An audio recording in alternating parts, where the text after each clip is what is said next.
tout d'un coup, on ouvre une porte, on rentre, et là, on commence à descendre très légèrement, et on se retrouve dans une coursive qui fait des centaines de mètres de long. Et à gauche et à droite, il n'y a rien.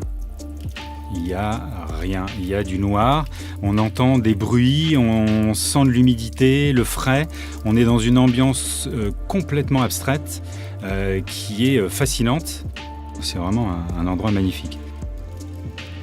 On a travaillé différemment en light painting en fait, avec des lampes torches spécifiques, professionnelles, qui sont faites pour éclairer d'une manière tout à fait soit violente, soit douce, selon la manière dont on les travaille. Et j'ai littéralement, ce qui était un rêve depuis des années, peindre mes images. C'est-à-dire qu'en fait, voilà, comme on est dans le noir complet, j'ai donné les volumes, les notions de densité aussi plus claires, plus foncées, pour les angles, pour les matières, pour les couleurs.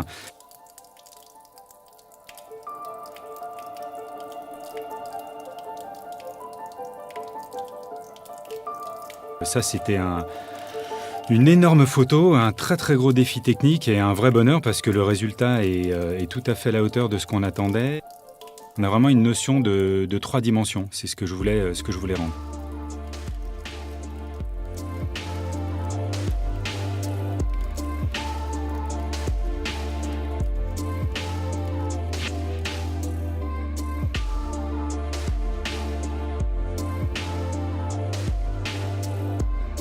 Là, nous sommes dans les galeries d'Armentières, qui est à une centaine de kilomètres de Paris. Et là, nous sommes dans des résurgences d'eau qui sont serties littéralement dans des galeries. Et là, l'idée, c'était vraiment de montrer la différence entre le sol. Le sol étant calcaire, donc c'est blanc mais immaculé. L'eau qui prend sa couleur naturelle avec les minéraux est légèrement turquoise. Donc après, on a fait des réglages pour que ce soit vraiment ce qu'on a à l'œil.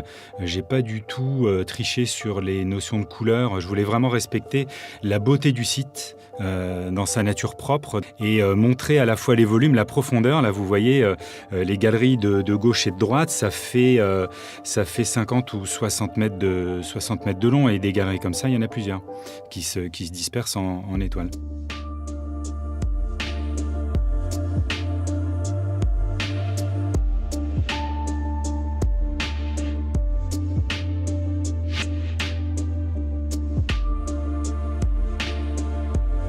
L'atelier des Ormes est un atelier de mécanique et de chaudronnerie qui fabrique des pièces sur mesure. Ces 2 photos en fait illustrent, je trouve, de manière assez poétique le passage de l'organique, de l'eau, au domaine de l'industriel et du patrimoine, au travers des hommes.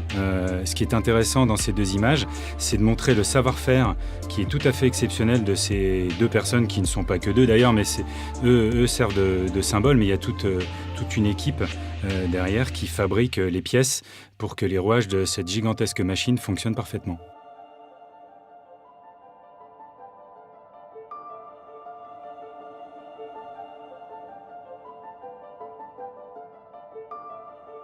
On est presque dans un vaisseau spatial. Là, on est passé dans le domaine de la technologie industrielle.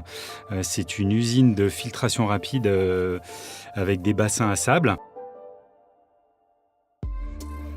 Et là, le personnage, c'est Béatrice, la chef du centre, la responsable du centre. L'image s'est faite toute seule, en fait. Elle s'est dessinée toute seule dans ma tête. Je l'ai vue au milieu, comme ça, les reflets de lumière, de haut en bas, toutes ces perspectives et cette symétrie potentielle qui était vraiment intéressante à travailler. Graphiquement parlant, c'est une des images les plus fortes et en termes de couleurs, c'est très très puissant.